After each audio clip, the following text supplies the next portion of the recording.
on location in Vance's garage, looking at the AMC Rambler. 68 or 69? 69, that's what I thought. There we go, 69. Still doesn't have the black graphics down the side, but we do have the silver stripe that's going to stay, right? Yes. So I like the way this all came out back here. So it's going to be black from the stripe down to the other stripe. So this will all be black back here. The taillight section will be black. So we'll be black across there, and then the deck lid back here. The trunk has a little 1.5 inch stripe across the very bottom of it. And does it have the silver stripe on it already? No. Yes, it does. It does. Okay. There's the trunk lid over there. By the beer can? Yep. So the doors have been wet sanded and buffed. Yes. For the most part. Once. With a little funkiness here and there, but the stripe is buried. It feels really good. You can see, ooh, watch the reflection across there. Yeah, very nice. And then the fenders are next. Just started. And then the body hasn't been wet sanded at all, right? Correct. Okay. Now, last time you saw the car, it looked very similar to this, but there's a couple more coats of clear on there. That's right. So there's 4 coats of clear on the whole car? Yes. After the silver stripe. Two over the silver. 2 over the silver, and then 2 under the silver. Right. There we go. So this has been what we've been looking at, and Vance is going to have to help me out here. The turbo system on the AMC V8 motor. So this is an AMC what size? 401. 401. I was going to guess that. Yeah, aluminum Edelbrock heads, the aluminum Edelbrock intake. And the Edelbrock heads are Performer 401s? Yes. And these are ridiculously nice heads. Well, they're actually used heads. Like a lot of this, a lot of used parts. They're used heads I purchased, and there was some damage on one I have to repair, and they'll get a valve job and get redone. But the turbo is used. The blow-off valve is going to be used. The wastegate is not really used. It was new, never used, and I purchased it secondhand.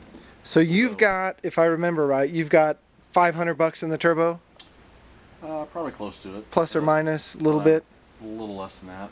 A little less. I tell my wife less than that. But yeah, we got $30 in the turbo, Yvonne. Yeah, there you go. There you go.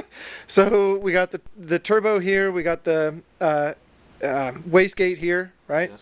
Then we have the intercooler up here, which is a generic intercooler that has been modified.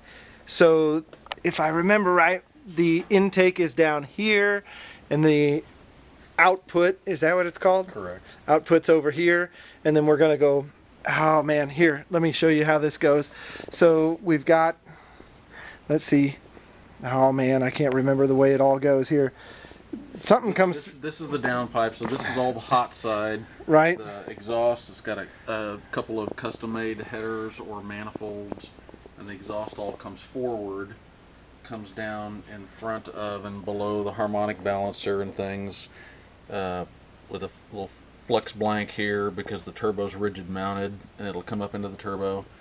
And the cold side will go from the turbo cold through out here. Yeah, through the inner fender. And then through the front whatever you call that panel, up to the intercooler. And then out here, here we go. We're going all the way around, out here, in here. And then up to the carb hat. Into our carb hat. Okay, so we'll get a look from this side so we can see how the turbo, I don't know what that's called, the pressure side port. This is the wastegate. I'm looking at the actual, yes, correct. That's the high pressure, or is that what you call it? Yes, yeah, the cold side compressed air. There you go, the cold side compressed air. So here's what's really cool. Let's see if I can get the camera in there. This bracket that Vance made, I think everybody can see that. So the bracket sits between the turbo unit, the booster. Yeah, the flange on the turbo inlet, and then the exhaust comes into the bottom of that, so they're kind of separate. So the turbo just kind of rests on top of the bracket, and then the exhaust comes in below it. And there you go. So basically, you can remove the turbo side, or you can remove the exhaust side without having to undo the other one, right? So there's 2 gaskets instead of 1, but the bonus is you can take off the I keep calling it the high pressure side because that's what I want to call it, and the low pressure side, or the exhaust and the turbo side. Right. You can do them separate. So that's pretty sweet. And then there's going to be, so the other things with the AMC, right? We have to relocate the oil filter. Correct. To here. It's a oil filter relocation kit because most of the exhaust side plumbing comes up right where a typical AMC filter housing sits. So yep, it's moved over to the... Ooh, here we go. Here's the AMC. Oh, don't show that motor. I'm showing that one. This one actually was I was going to say, this one was apparently in a flood somewhere down in Mississippi. But the oil filters right here, you can see. So on this side of the engine, here we go, you'd normally see the oil filter right under here, and then the relocate kit puts it on here, and then this is actually going to be 90 degrees different than what it is now. So those two brass fittings will point that way, right? Correct. They'll so end up being more like that. Yeah. So we'll need a different bracket there and whatnot. Seemed like there was something else really cool. The way, oh yeah, there we go. Let's talk about the power steering. So this bracket here is out of a Javelin. Yeah, I don't know how cool it is, but well, it's cool to me. Power steering bracket for a 66 to 69 Rambler Americans are kind of hard to find, so that's just a modified Javelin bracket that puts the gearbox where it's supposed to be for this car. Because the Javelin bracket was over to the inside here. Yeah, it's just quite a bit thicker. This car's engine bay is 2 inches narrower than a Javelin or an AMX or any other, mid-size AMC. So. Okay, and so to find the right bracket is pretty rare. Yeah, it was hard to find. So this was just a Javelin milled down probably an inch? Yeah, not quite an inch. But, not quite an inch, yeah. Pretty close, but you can see the steering all lines up. There we go, we'll turn you guys the right way. Lined up pretty nice there, so everything works out. And then is this our oil pump? Is that what this whole assembly is called? The oil pump housing, water pump housing, is typical of an AMC motor. It's painted AMC blue. The rest of the block is going to be painted AMC blue, and then all the aluminum parts are going to be aluminum.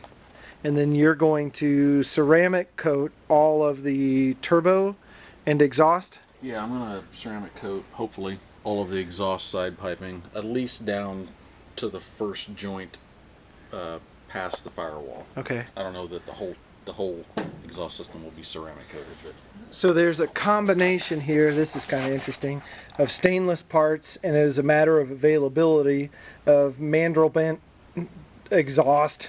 Yeah, there's mild steel and stainless steel, just because I could get my hands on the stainless steel. Mm-hmm. So they're just going to be migged with, mild steel wire, and once it's all ceramic coated, you won't be able to tell the difference. Okay, so yeah, we're going to have, it's going to be aluminum color. I don't remember what you called that, Vance. Yeah, it's just polished silver. I don't know what they call it. But. Okay, so we'll have aluminum colored all the exhaust big lines and all that stuff. So a combination of mild stainless, and it seemed like there was one piece of aluminum. Is that it right there? Yeah, that's a little section of aluminized. Aluminized, that's what it was. Aluminized mild steel. So it'll all look the same when it gets done, and it's all put together with the what you call these V clamps? Yeah, V-band clamps. V-band clamps, and those seem to work really nice and look pretty slick. And then this will get bead blasted and ceramic coated or painted, or?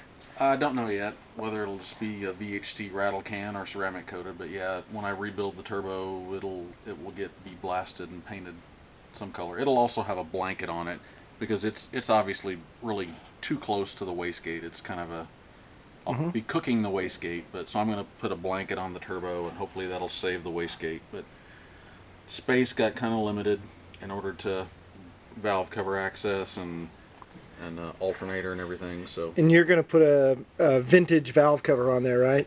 Yeah, I've got some Edelbrock aluminum fin valve covers for it. From what year? I don't know what they necessarily were off of. These were from the 70s. They're just something that was popular for AMCs from the 70s through the 80s. I think you can still buy them in a reproduction. Okay, but it's kind of a vintage speed kind of deal. It's kind of an old look. So there we go. There's a look in the engine compartment. I know a bunch of people have asked me about it. Oh, can I show them this one? Oh yeah. quickly before I run out of film or whatever it's called. And so there we go. We'll use it like that, but yeah, we were talking earlier about if you show them the bottom of that. There's a I don't know what you call that, it's a vane splitter or divider. Splitter, and so it generally splits the air between the front and the back of the carburetor, so the different barrels. But if you twist it, at 4 o'clock like he had it before, that split kind of comes in here and doesn't really work as planned. So either that's got to be redone, or Vance is going to get one without that splitter in it, just to kind of open it up. Correct. Make it universal angle. I guess. Does that sound right? That sounds right. Okay. Well, I'm kind of an idiot when it comes to all the numbers and tech specs, but figured had enough questions about the AMC that we would show this, and it's a pretty goddamn cool project. We'll back out one more time to take a look at the car. Oh yeah.